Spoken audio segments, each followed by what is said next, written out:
Hello, everyone. Welcome to joining BraveHeart. This is Sean Lin. So, in today's program, I invite my good friend, Ms. Didi Luxon. She's the executive director for Save the Persecuted Christian.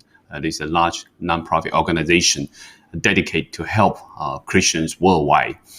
And I invite her today to talk about some of the current situation in the United States, about the policy change, especially last week when I see the press release from Department of State when the Department of State emphasizing the priority of the foreign policy. The central part of the policy will be focused on women's rights, women production rights, and I'm wondering what will be the impact, to previous priorities such as international religious freedoms, as well as pro-life movements, all these important aspects.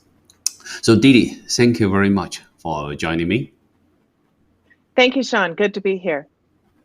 Yeah, so Didi, these press release from Department of State definitely surprised a lot of people because especially in the last 2 years, right, the international religious freedom has been emphasized as the central part of the U.S. foreign policy. And we know last 2 years, Secretary Mike Pompeo organized two very important ministerial meetings regarding international religious freedom. So what do you think about the trend right now? Will international religious freedom no longer be a very core part of the foreign policy? Well, we see that the two administrations could not be more diametrically opposed. At the very beginning in 2017, the Trump administration elevated religious liberty, the protection and promotion of religious liberty, both at home and abroad, as the central core to its national security strategy. The blizzard of executive orders and actions coming out of the Biden administration show that the center of their national security policy is going to be climate change and reproductive rights. So we see that the Trump administration was very pro-life and very concerned about human rights, elevating the universal right to freedom of religion. And this is very much core to human rights around the world. It is foundational. Without the right to express yourself, to worship, to learn about your faith, you literally become enslaved to the society that you're living in, and very much subjected to acts of violence against you for your faith. We see this all over the world, and the World Watch list that just was released by Open Doors USA shows that the numbers of persecuted people for their faith, for Christians around the world, has gone up by 140 million in just the past year. COVID's very dangerous. Yeah. So, and then with regards to reproductive rights, we're very, very concerned for women and children, women and girls around the world who are forcibly aborted, forcibly sterilized, or made infertile through other actions. These women would like to have children, but because they're being oppressed, are not. So the Trump administration, by pulling back taxpayer dollars to fund abortions around the world, was protecting American citizens whose beliefs are absolutely opposed to abortion and other forms of contraception, which we would think that President Biden would be opposed to, since they're promoting his Catholic faith so strongly. But these issues of life are opposed by the Catholic Church and other Christians as well. So more and more here in the United States, we're seeing that Christians and their beliefs are being marginalized. When we see the marginalization of people of faith in other countries around the world, it builds to discrimination, oppression, and eventually persecution. So that's what we're very concerned about seeing rise here in the United States. If people of faith who do not agree with abortion and other life issues are forced, by a hammer to take these things on. So Didi, you touch upon several important issues. Let me ask you one by one. So you mentioned about even last year during the COVID period, globally, more Christians being persecuted. Can you elaborate a little bit, like any new forms of persecution under the COVID-19? Yeah. So all over Southeast Asia, we were hearing about migrants who were being forced to leave the places where they had found work and head back home. Very large migrant caravans began. People were walking on foot, trying to get back home again. These situations, the lockdowns and the resources coming from governments in India, in Pakistan, in Indonesia, and elsewhere, had Christians being pulled out of lines, food lines and other things, and being told that they needed to wait at the back of the line or they were refused these COVID supplies.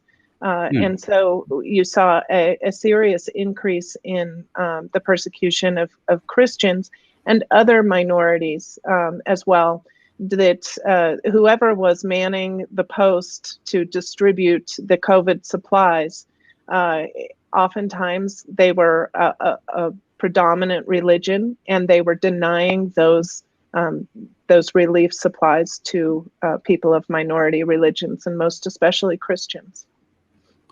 Wow. So in the name of the COVID-19 prevention work, or you can say rescue work, but more Christians were actually discriminated in many countries.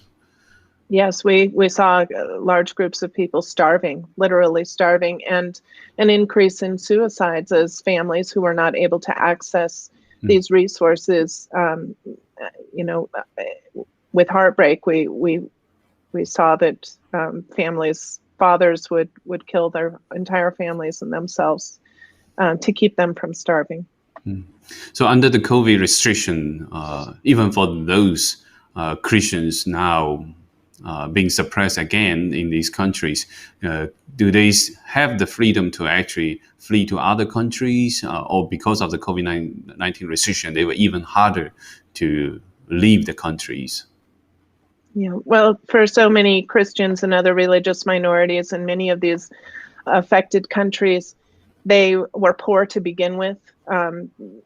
Just daily survival was everything that they needed to do each day to be able to get through. And now they were finding that they weren't having the same equitable access to the supplies and the relief.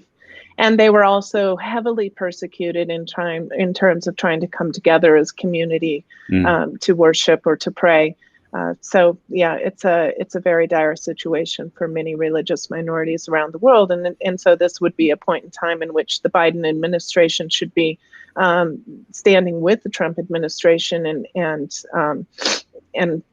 defending these populations. But unfortunately, I think we're already seeing a return to Obama era policies, which elevated religious communities that like to subvert other religious communities, and do so violently even.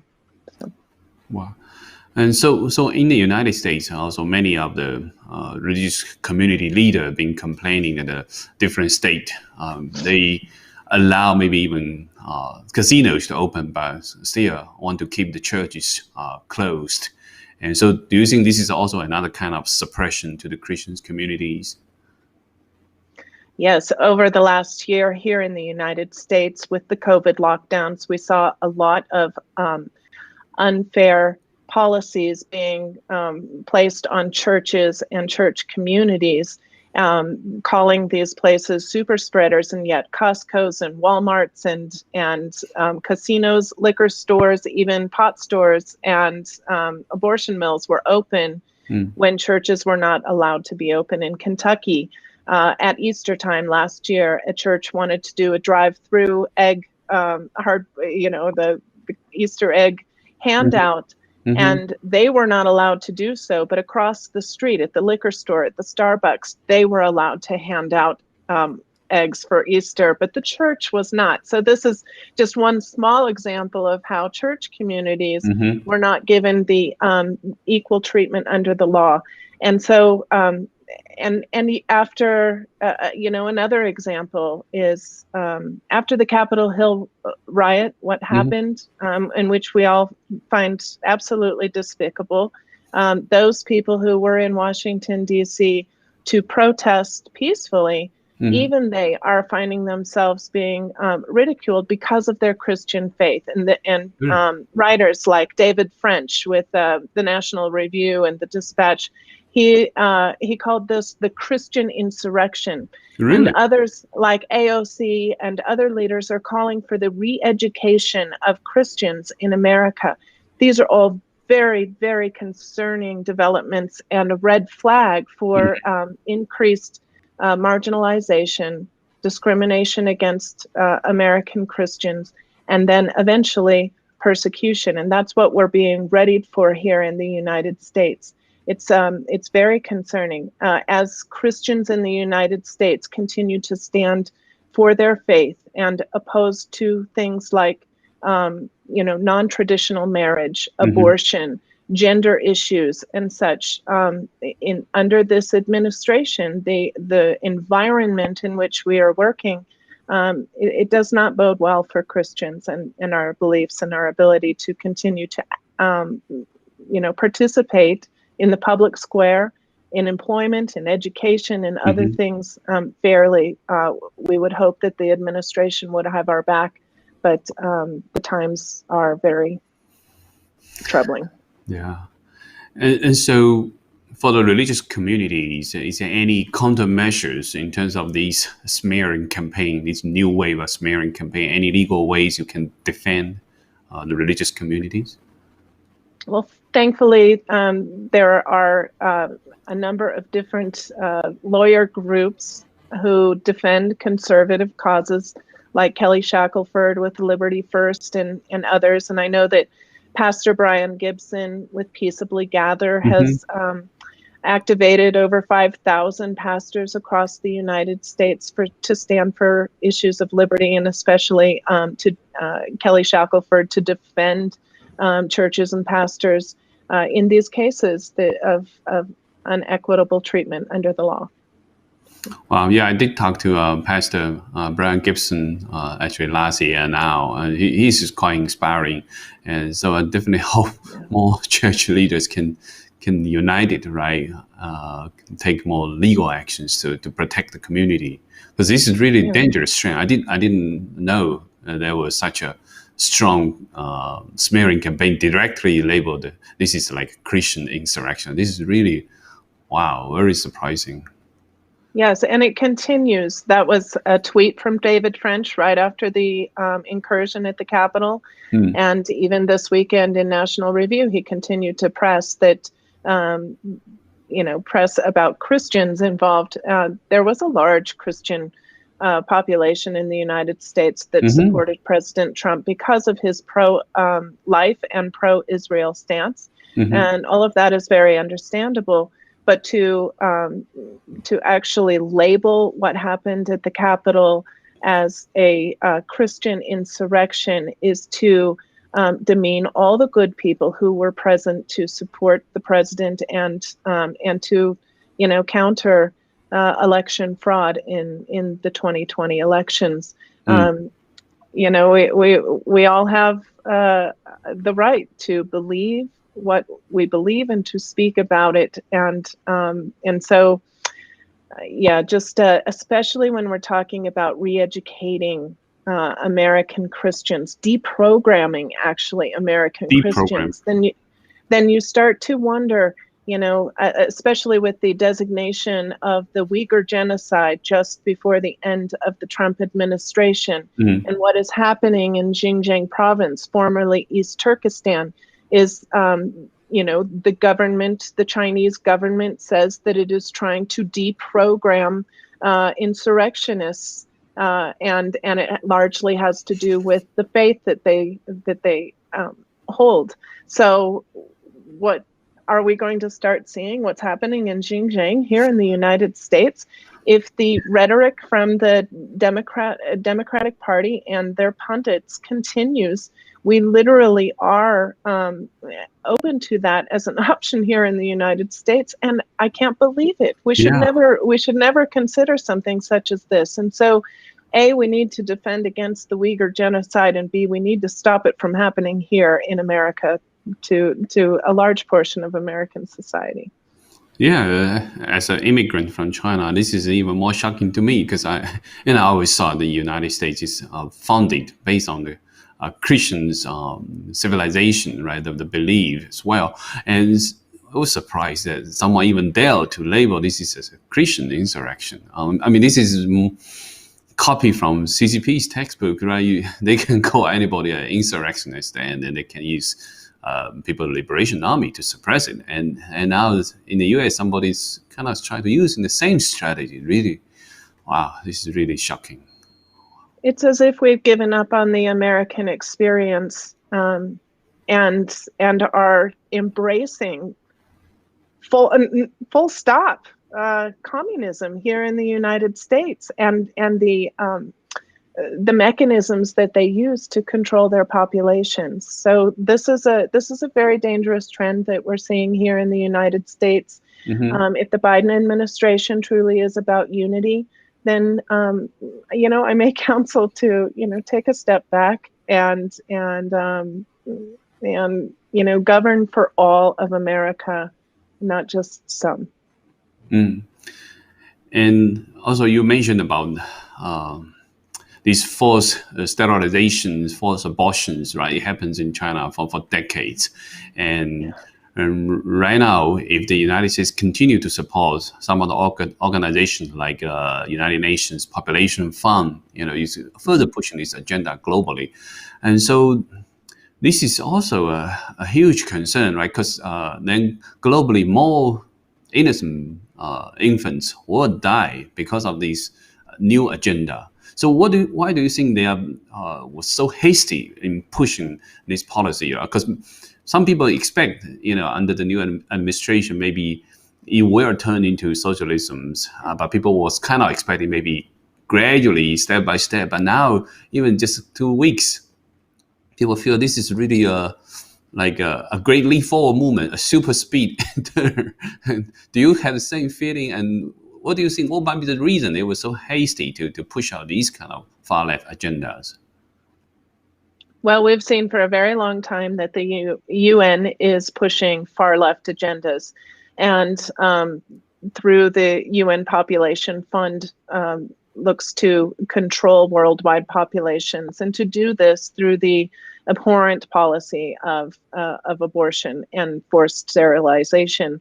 I really have great concern for the women and girls around the world who are subjected to this, because it can be so abused. And we literally are sacrificing innocent children on the blood altar of abortion worldwide. This is a dangerous place for the world to put itself at. And for the women and girls of the world, it actually puts them in a much more precarious situation, because abortion is seen as a tool that can be used for population control. So, and this is abhorrent to the majority of Christians in the United States of America, and to force us to use our taxpayer dollars for this is immoral. Where will the Biden administration go? I think they have stepped on the gas pedal because they need to keep up with the more radical wing of their party, who by large part put them into office. And so you're seeing a lot of struggle between different factions in the Democratic Party. And I believe that President Biden is just trying to keep up with that left, very, very radical wing of the party. So I don't think that we're going to see an end to this anytime soon. And Americans of morals and tradition are just standing back flabbergasted, and concerned for their safety going forward in this environment. Yes, with the current pace, many people start to pondering whether there will be another chance, even 2 years, 4 years in a row. Because at the beginning, a lot of people did hope, in 2 years, 4 years through new election, people can turn the tide back. But with such a pace of new executive orders rolling out, do you think even in the future, this chance will be very slim? Well, there are many dangers to our republic right now. I would say that HR 1 is one of those that needs to be looked at very strongly by all Americans. Do we really want the federalization of elections? Do we want that taken from the states, the state legislators? I think that until election fraud is actually investigated and the evidence that has been compiled is given a hearing and audits are done in the states by the leadership of the state legislators, we're going to continue to see this disunion. And to note, it is China that drives disunity here in the United States through the various political parties. They don't care whether we get along. They would like to see Americans literally fighting each other, in hand combat on the streets. That's that's the division they would like to see in the United States. So for the left to embrace Chinese type policies so strongly and be pushing them here in the United States, I think we're all very concerned about what that means for the future and whether we will ever have free and fair elections here in the United States again. The state legislators need to re-own the power that was given to them in the Constitution, and so we're hoping that we will see both audits and a strengthening of elections through the state legislatures, and not see HR 1 be successful, because that would mean an end to the hope for free and fair United States going forward. Yeah, kind of sad to see this happening in such a fast pace right now. And one question is that since Joe Biden himself claimed to be a Catholic, do you see any voice from the Catholic communities actually also step forward to talk about, protecting life, protecting these unborn babies, because I think that was one of the fundamental issues, for the Catholic community, right? Yes, I myself am a practicing Catholic. I lead a coalition of multi-faith leaders, to defend our persecuted brothers and sisters around the world, be they Christian or others. And so for me and others in the Catholic Church, the president's recent actions with regards to abortion and gender and these things are a scandal. They present a scandal. I do see a number of pastors. I've been watching some YouTube videos of pastors' homilies. There are some who are standing up and speaking out strongly and even calling for the excommunication of President Biden, which would be, in my opinion, a positive. He goes each day to church, receives the body and blood of our Lord Jesus Christ in the Eucharist, which is the source and summit of the Catholic faith. And yet he mocks the Lord with his actions to support abortion and to proclaim these gender rights. And I have members in my family who are gay and who have entered into civil unions. And I love these members of my family quite dearly, but to force this onto onto the population as a mandate, because this is something about belief, and so that must be respected. Where do we find the balance in all of it? I think we need to be people of peace in our hearts and willing goodness towards our neighbors, no matter what. But to regulate through law is not the right way to go. And also, since you mentioned about the designation of the suppression of Uyghur people in China as a genocide, And I also see news report talk about the new administration may even review these designations. And do you worry that these designation may be actually canceled or rescinded in the near future? And what do you think about these message to the large religious community in China that's being suppressed right now? I think we all know about the very concerning relationship between Hunter Biden, President Biden, China, and are concerned that President Biden may in some ways be owned by China. So for Anthony Blinken, Secretary of State, and Secretary of the Treasurer, Janet Yellen, to come out and say that they support the designation of the Uyghur genocide, but that they are going to be reviewing it to ensure that it was done properly and this and that. For me, it begins to look like a negotiating tool. And something that the Biden administration may leave on the table or pull off at will, depending on how trade negotiations and such begin to lay out. So it is a concern that this may be used as a chip, a bargaining chip, and that this very serious and deplorable situation that is happening to Uyghurs in Xinjiang will be tabled and sidelined, and that would be a travesty. So the CCP is a transnational criminal organization following the designation of the Uyghur genocide. I'm also the executive secretary for the Committee on the Present Danger China. And we very strongly urge the Biden administration not only to uphold the designation of the Uyghur genocide, but also to take the next step in designating the CCP as a transnational criminal organization. Yeah.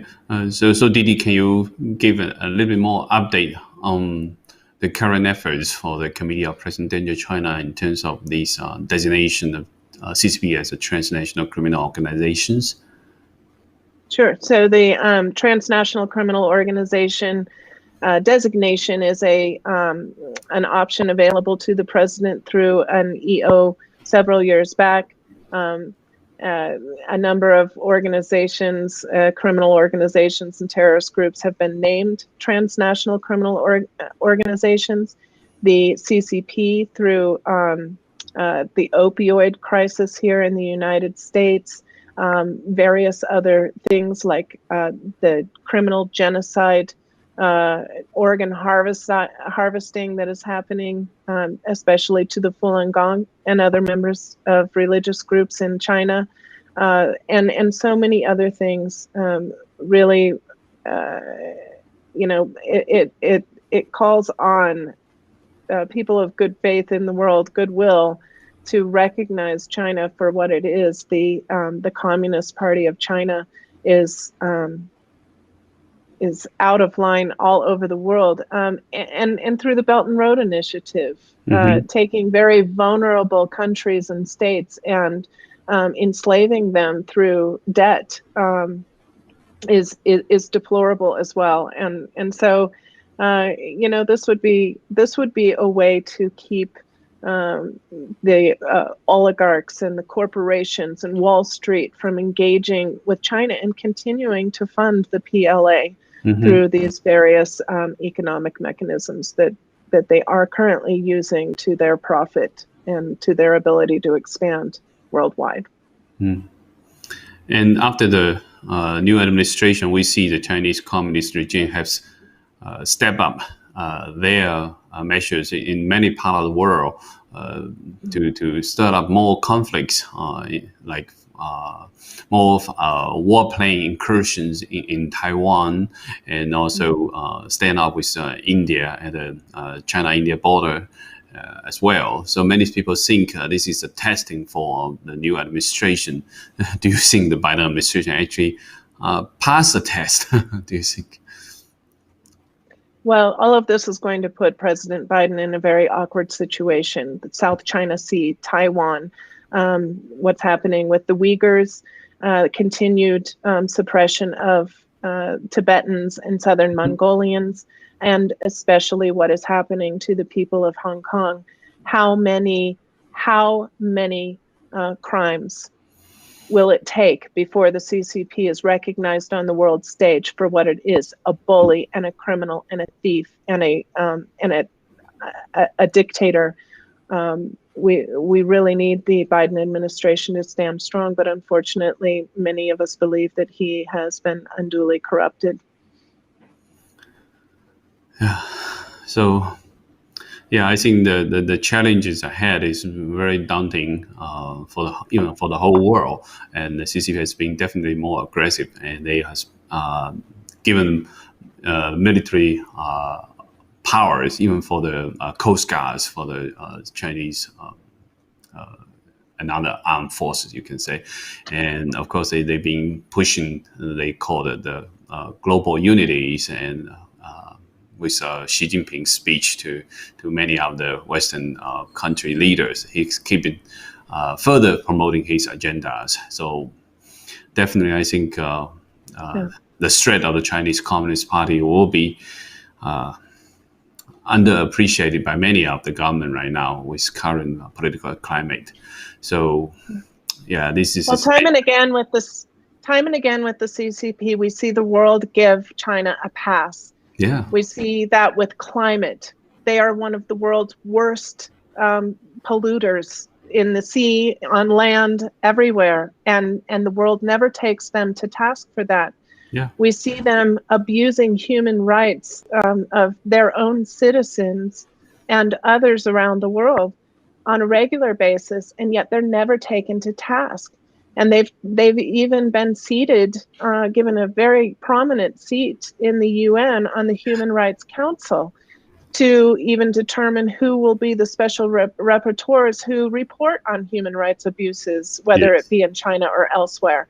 So China has inserted itself through various ways and is now in control of those who are supposed to be monitoring for human rights abuse and even climate abuse as well. So this is going to be a pickle for the Biden administration going forward, and we're all watching to see how it plays out. Well, thank you, Didi, for giving us a full review on the current situation, especially what we deal with the Communist Party's infiltration in the US as well in many international organizations. And so definitely we are in a more challenging time than ever before. And hopefully in the future, I will invite you again to talk more about these issues. Thank you so much, Didi. Thank you, Sean. Good to be with you.